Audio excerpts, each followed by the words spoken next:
Well, just moved another one of my kids back home after college. Time to do a week in review. Better late than never, right?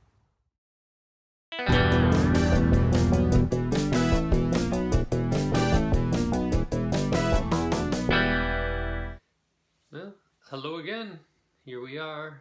It's a Friday. It's an evening. So after dinner and a couple beers, I thought I would sit down and do the week in review. Not a lot comic book wise. I am reading Paper Girls. I have the trade paperbacks 1 through 4. So I think when I get through 4, I'll do my give you my opinion. I don't know if we call it a review, just my thoughts on it. I like it so far. It is pretty cool. It's one that a lot of people told me I should read. So that's what I'm reading right now, along with Marvel 2-in-1, which is still fantastic. The Wednesday night chat this week was especially spirited, I think. I enjoyed it a lot. I think the questions are interesting. So those of you that don't ask questions, either get them to Nick, John, or Anthony or I. Any one of us is fine, and we'll try to answer them. It seems to spark a lot of conversation, and I think we kind of come at them from different angles. So to me, at least, it was interesting. I don't know how it was for the viewers, but I didn't really pick anything up this week. So another thing that I actually read is I've been chasing after Fantastic Four 48 through 50. I love that story arc. I think it was a huge turning point in Marvel Comics especially. It really, for me, was one of the first Silver Age Fantastic Four stories that was, just tight to me. It just was really well done and kept me very engrossed. I compared to modern day stories. There, of course, was some silliness about it because it was the 60s, but I read it in my treasury. It's number 2. Spider-Man 1 was first, but this one came, and it's got some, pretty neat original art on the cover, and I think most people from this era remember this treasury in particular. This one and the Spider-Man one seem to stick out to me the most, and to a lesser degree the Thor one, but it has the complete story of 48 through 50. This giant format is really cool, and I've owned this since, I don't know, 77, whenever it came out, 76, or however long it's been out. And I've probably read this 20 times, but I just love the story.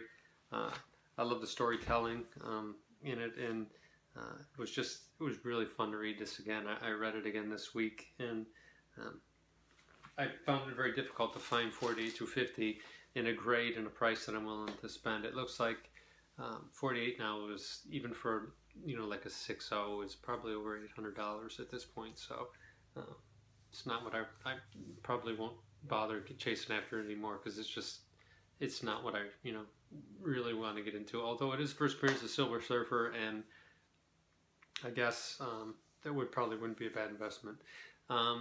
But other than that, that's really all I looked at. I really didn't have a lot of time this week to organize and keep going on my comics. I've been slowly pulling some books out of there and trying to get them ready and decide how I'm going to sell them. I might attempt the CGC forum even. I've looked at it this week. Nick gave me a couple links to look at, and I've been doing that every day. So I'm trying to familiarize myself with it a little bit before I jump in. But this week's sermon is one that kind of came to me. And since I did a few weeks back, I talked about nostalgia and chasing it, and how you probably really can't go back and get that. But it got me to thinking about the phrase "good old days." And this week's sermon is, what if right now is the good old days? And typically you don't know what the good old days are until you in retrospect you look back and you think, boy, that was a really great time. And I got to thinking about that, and if you think about it, what about the good old days in your mind made them so good? What parts of that made that so good for you? And can you recreate that? And I think the answer is yes for a lot of that. Now, you can't go back and that innocence and that first timeness, when you've discovered comics or a character or a storyline or an artist. But there are things and aspects about collecting, and really this goes beyond comics, as most of the time when I talk about this stuff. It could be any type of good old days that you remember, and can you rebuild that? And I think the answer is yes in a lot of cases. So I know that's one thing that I've kind of set forward in. I think that's why I've moved my, what I call my landfill collection, my original collection, to the forefront, and I've been taking those old books out and I've been reading them, and it brings everything back to me. It's the smells, it's looking at them, it's handling them, the covers. I think, applying that's really important. And in modern life, it just gets so easy to get caught up. And I don't know about you, but when I'm going to go on a vacation, say, and the days leading up to that, you do all these things, like you make sure the pets are going to be taken care of, and who's going to watch the house, and who's going to do my mail, and all this stuff, and you got to pack and make sure your bills are paid, and your reservations for the hotel. You do all these crazy things leading up to the day before, and it seems to me in modern life, at least the people I know and I interact with, a lot of us are kind of living our lives like every day is the day before vacation. And although you're very productive and you get a lot done, I don't know how healthy that is, and I don't know how much enjoyment you're getting out of life. So, and it gets back into collecting, and I think about sometimes where, I talked about taking a step back last week and taking a break, and I think making strides to create that feelings that you had about the good old days. What was it about the good old days that made it so great? And making those happen again, and I think you can do it. And taking a step back and not living every day like it's the day before vacation, I guess, is what the bottom line is. Try to do that. I know I've been trying to, and it's hard because I'm pretty driven, and people would say I'm too driven sometimes about things, but it's made me happier. So that's it for today. Maybe today is the good old days, and if not, make it so. But that's it. Homework is something I've been thinking about. I did look at a lot of videos this week, and I noticed that the disproportionate amount of people that actually comment about something and how many views are. Like, I've seen videos that are 400 or 500 views and maybe 10 comments, and I understand that people are going quick, but I guess homework for this week: make one comment on a video, even if you're someone that never normally comments. It doesn't have to be one of mine, obviously, because that's not why I do this. But comment on somebody's thing, because sometimes it's just nice if someone comments, even if it's a bad one, even if you don't like something, like you're like, hey, I don't like orange striped shirts, and I'm sure somebody's going to say that now in the comments, but just make a comment. That's your homework. As far as recommendations, it's all television driven right now.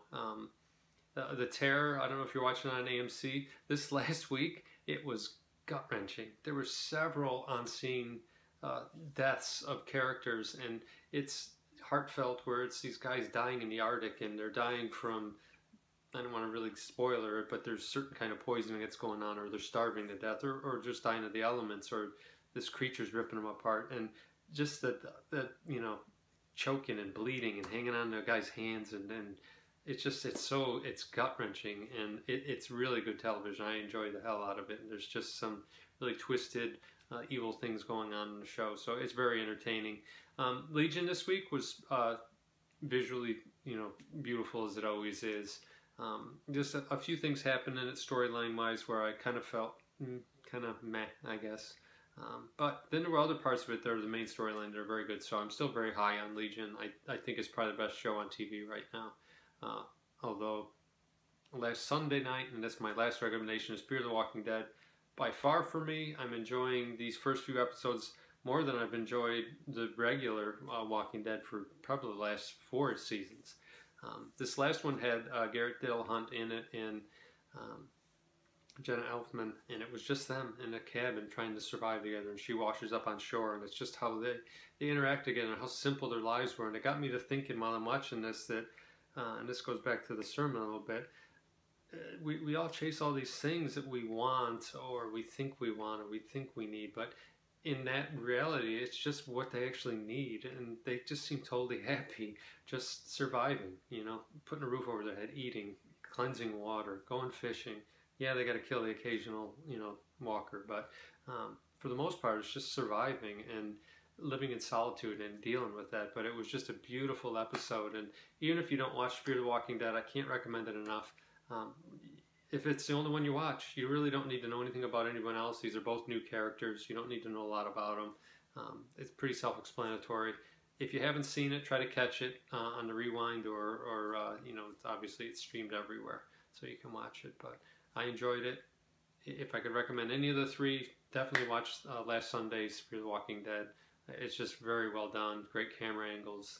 It was done by the same director that did the Look at the Flowers episode, and for those of you that are used to regular Walking Dead, it's where Carol has to put a kind of a psycho kid down, but it just the angles and everything of the camera and the lighting, it was just very, very well done.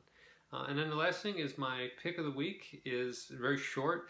It's by a company called Boston Dynamics. They're funded by DARPA, which is kind of a skunk works of the government. A little creepy, but for those of you sci-fi lovers out there, there's a robot out there, his name is Atlas, and they've been working on him for years. And he can run now, and he can run and jump, and it's a 34-second clip. I'll put it in the comments below. It'll set a chill down your spine, but at the same time, it is, from being a kid of the sci-fi era, it's so much like the movies and books we used to read, only cooler too, you know. Somewhere Isaac Asimov was smiling, I think.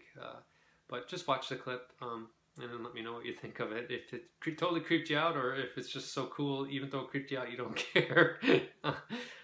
And, you know, maybe looking forward, these are the good old days before the robots take over, right?